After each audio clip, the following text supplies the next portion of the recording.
everybody, Cal Banyan here, Cal Banyan's Hypnosis, etc. with Elronn Ferguson. And what we're going to do is tell you, if you're watching this video anywhere except calbanyan.com, you want to go there right now, because right below this video, right down there, you know what there is? There's links and supporting text and important stuff that go along with the episode. So just go to calbanyan.com. Hey Elronn, how you doing? I'm doing good, Cal, and it's good to be back. Hey, let me tell everybody about who you are. Now, Elronn, he is a one percenter. And one percenter, you don't know what that is? There's a link right here on this website. Click on Hypno One Percenter. One percenters are the best of the best in the profession. They're the ones who really are able to master the most important techniques and have the best background and ability to help clients make the changes they want, both sufficiently, effectively, and completely. So I'm glad to have Elronn as our co-host. Go back and forth with Meredith and then Elronn, except for last week. I had to do it all by myself. But I hope you've all recovered from that. All right, Elronn, take it over. Thanks, Cal. Because being a one percenter is great, but the thing about Cal is a one percenter 100% of the time. Because it's not just about hitting the bar, it's about smashing the bar. And if it wasn't for Cal, well, I wouldn't even hit that 1% bar 50% of the time. So thanks. Thanks, Cal. I was smashing the bar just last weekend. Oh, really? Yeah, pulled over on my Harley, went in there and smashed the bar. Why didn't you invite me? You're just too wild. Yeah, I know. I know. What did you say to me that one time? You go, well, you know, I was going to invite you to be part of my biker gang, but I just thought that you were, you know, big enough and bad enough, right? Yeah, well, you know, you grow into it. Getting there. If you can handle me, you can pretty much handle anything. Right. All right. Hey, you got a topic for us today? I thought you had a topic for us today, Cal. Well, let me just say, I was, if you look on calbanyan.com on the blog, in addition to having these videos, I post little news announcements and stuff like that. At least one or two newsy tidbits every week. And this week I posted that Mel Gibson, yes, the Mel Gibson, has become a hypnotherapist. Evidently, he went to someone in Australia and got certified, and now he's an official hobby hypnotherapist. How do you feel about that, Elronn? I think that's bizarre, really. I told you that before we started, and you look like you got, you know, hit in the head with a rock. I know.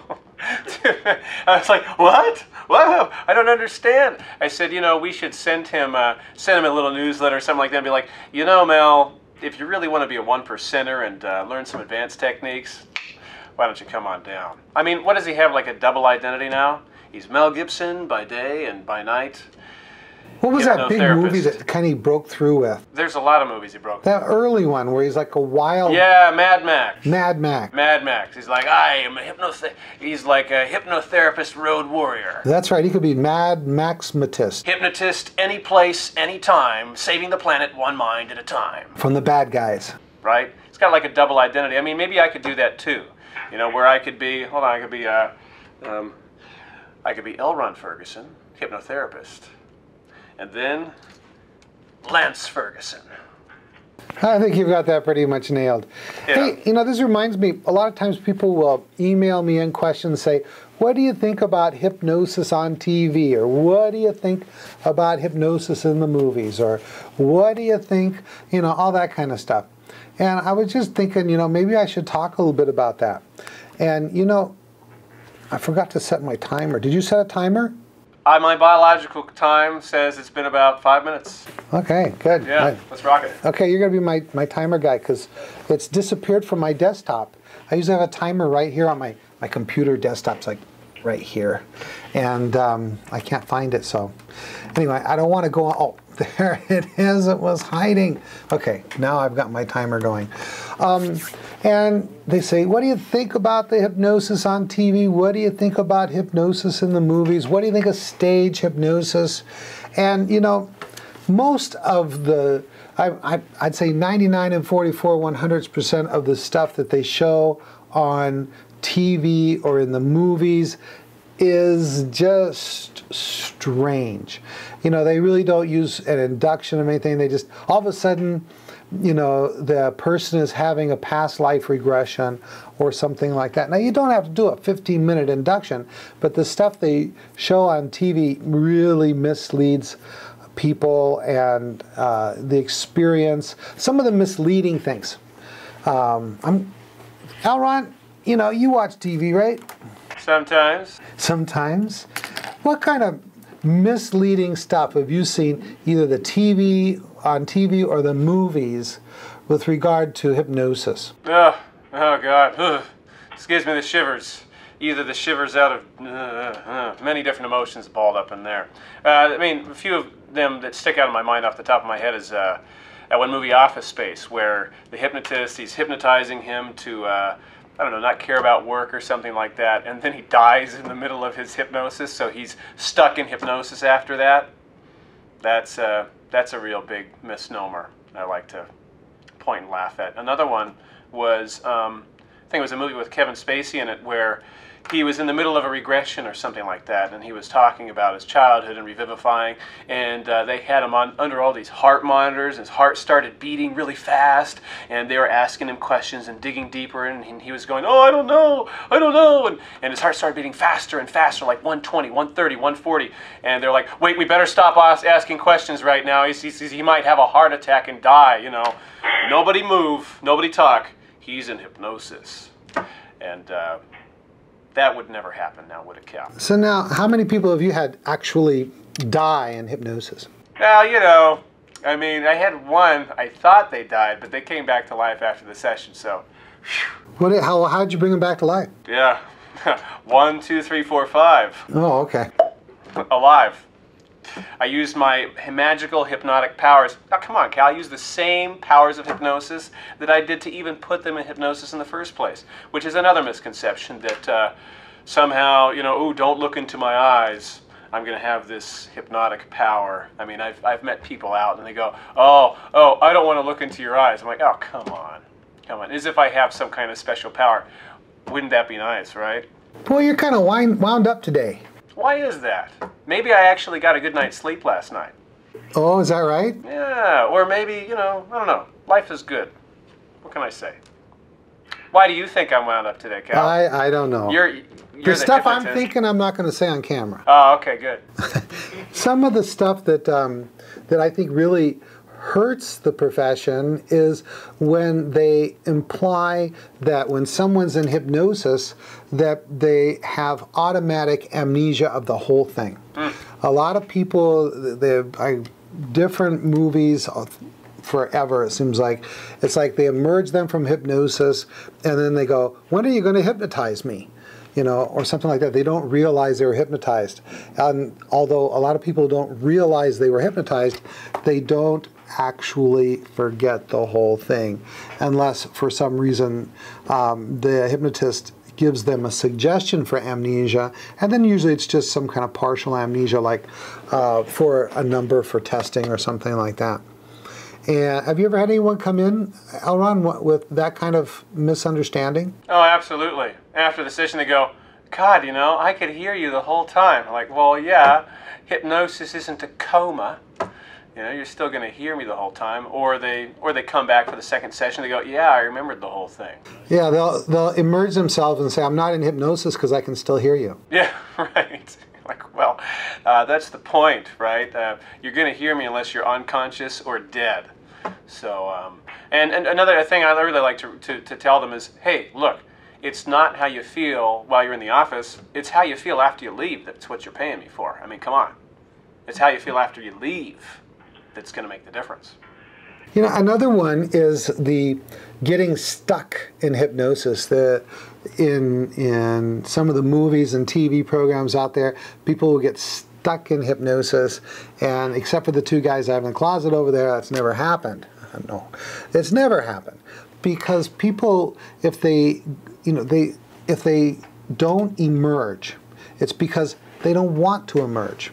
And if you improperly emerge them, or you forget to emerge them, then they'll either fall asleep or they'll just emerge on their own. People don't really understand what hypnosis is. And hypnosis is simply a heightened state of suggestibility, which causes a mental shift such that the person's, when they hear the suggestions of the hypnotist, those suggestions carry much greater weight with their perceptions about reality, and that affects their habits and beliefs and emotions. But people don't get stuck in hypnosis. I mean, if you tried to stick someone in hypnosis and say, now you're stuck in hypnosis and you'll never come out, they'll immediately come out because they'll become afraid. And when someone becomes afraid, then what happens is they tend to just emerge. Another interesting thing, I'm kind of scratching things off my list here, you see me looking down, is chemically induced hypnosis. And, you know, as far as I know, and, you know, obviously I don't work for the CIA, FBI, or the X-Files or anything like that. Are you sure? Well, you know, isn't that exactly what someone would say if they worked for one of those organizations? But, you know, I was in the military, secret clearance, you know, and, you know, there's no drug-induced hypnosis. And people get confused. They say, well, there's hypnotic drugs. So, and the doctors call them, I'm going to give you a hypnotic. But when a doctor or medical professional talks about a hypnotic drug, they're talking about the previous meaning to hypnotic, which is to sleep. So like benzodiazepine derivatives and stuff like that, downers, sleeping pills, those do not induce hypnosis, which is a heightened state of suggestibility. What they induce is sleep. So there's no chemically induced hypnosis, heightened state of suggestibility. But you'll see it in the movies, you'll see it on TV, and it just ain't so. And, you know, that's it. One other thing I want to talk about. I have... Oh, wait. I wanted to mention one more misconception about hypnosis. Okay. That it's a truth serum, right? Uh-huh. Like people are obligated to suddenly tell the truth, the whole truth, and nothing but the truth in hypnosis. Right. And I've always thought that was amazing. It's like, well, then, you know, why would... if you could just do that, I mean, you could do away with the judicial system. I mean, you wouldn't need torture. I mean, geez, I'll just hypnotize them and get the truth out of them that way. But then, of course, that would be no fun, right? I was wasting my time with that waterboarding class I was taking. Right, exactly. Oh, I should have just hypnotized him. Dang. God, it would have been so easy. Right. You know, it's just amazing the different misperceptions that are out there about what hypnosis is.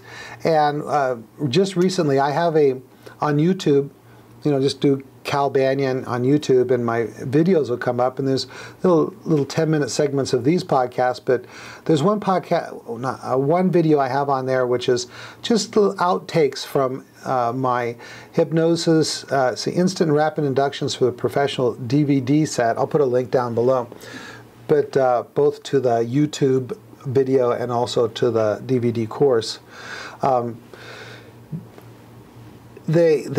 They're able to write comments, and the different comments people have as they're watching me do these instant inductions is probably about 70% of the people that go there think that it's fake, or they think that I'm using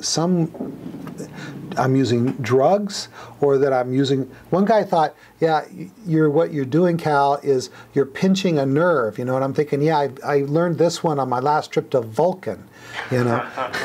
Sleep, and then, you know, do the old Vulcan death grip on the neck or something. And another person said I had some kind of mechanical device that was causing some electromagnetic pulse to go out, and it's just not so. These are, once you understand how hypnosis works, and you take the time to remove the fears and misconceptions that someone has about hypnosis, and what have we been going through? We've been going through common fears and misconceptions about hypnosis. Then everyone becomes very quickly hypnotizable, and they can go into a very deep and useful level of hypnosis. And I typically will call those stage 4, 5, and 6 of the Harry Aaron scale, slightly modified to be called the threshold of somnambulism, full somnambulism, and profound somnambulism. Good. Okay, well, I got that off my chest. You feel better? I feel so much better. I've been thinking about that because these guys, they're saying I'm sneaky, and I'm not sneaky. about hypnosis. Don't have to be sneaky. The best hypnotist is just about, you know, they just have the what does it say? The best policy is honesty is the best policy. That's the way to do it, because it's about building trust. And Elronn, what do I tell you about building trust? How does someone build trust? You make promises and then keep them. That's right. Good, good. All right, I think we got time for a question. You want to squeeze something in? Oh, while you're doing that, while you're shuffling around, I want to hold up a NGH Journal. The NGH Journal, I have a regular column in the NGH Journal, and I just want to congratulate Dick Sutphen for Richard Sutphen, that's his real name there, for being on the cover of this quarter. And I encourage everyone to become NGH certified hypnotherapists, members of the NGH. The National Guild of Hypnotists does more than any other organization in the world to help protect your profession, help develop your profession, and bring different perspectives together, particularly at the National Guild of Hypnotists Convention. And this year is the 60th year anniversary, so I know it's going to be very special. And I happened on the back, it says when it's going to be, and it's going to be August 13th through the 15th. And you can go to ngh.net to get all the information. If you want to go to any of my courses, I'm going to be having one on age regression. I'm going to have a very special, that's a 1 hour free course on age regression. I'm going to be doing a 2 hour course on the first 2 recognitions of seventh path, and then I'm going to do a pre and post convention workshop the week of power, and we'll put links down there so that you can get all that information. All right, you got something else for me there, Elronn? We're like right on time for 22 minutes. We are. Pretty much. Well, just give him one bit of wisdom. All right. Give him some hypno wisdom. Hypno wisdom. Well, that was easy. How about this, Cal? Client calls up, says, I've been hearing voices, and the voices don't tell me to do anything, but, you know, I've been researching like white noise and voices in the white noise, and they're not necessarily bad voices, but they really bother me, and I can't sleep because I hear these voices. Can you help me? How would you handle something like that? I'd say, yes, I can. What else would you tell them? How else would you go about that, Cal? Well, we don't have time in this episode. We'll have to talk about it next episode. How's that for a cliffhanger? How's that? Okay, let's do it. All right, wrap it up. All right. Thank you for watching Hypnosis, etc. And thank you for having me back on the show. It's always a pleasure to be here. If you want to learn more about how to do this process or find the products that have their weight in gold, look at hypnosis.org to take a look at our training schedule. Our trainings are packed lately. I think it's a sign of the times. The word is getting around, and if you want to be a 1%er, stop by and hang out with us. We'd love to show you how it's done. Thanks for watching. I'm Elronn Ferguson, signing off. All right, good to have you back, Elronn. We're going to do 3 more episodes together, get it out there to the world, kind of do our part to improve the profession. So, once again, hypnosiscenter.com, all my courses are there. Hypnosis.org, I've got a brand new video there. It's just been up for a few weeks. It's Learn to Hypnotize. This is for people who are the hypno-curious or hypnotherapists that want to go from those long, slow inductions into something much more reliable called the Banyan induction. And if you refer a friend, you can even get some more cool stuff. All right, that's it. Cal Banyan, signing off.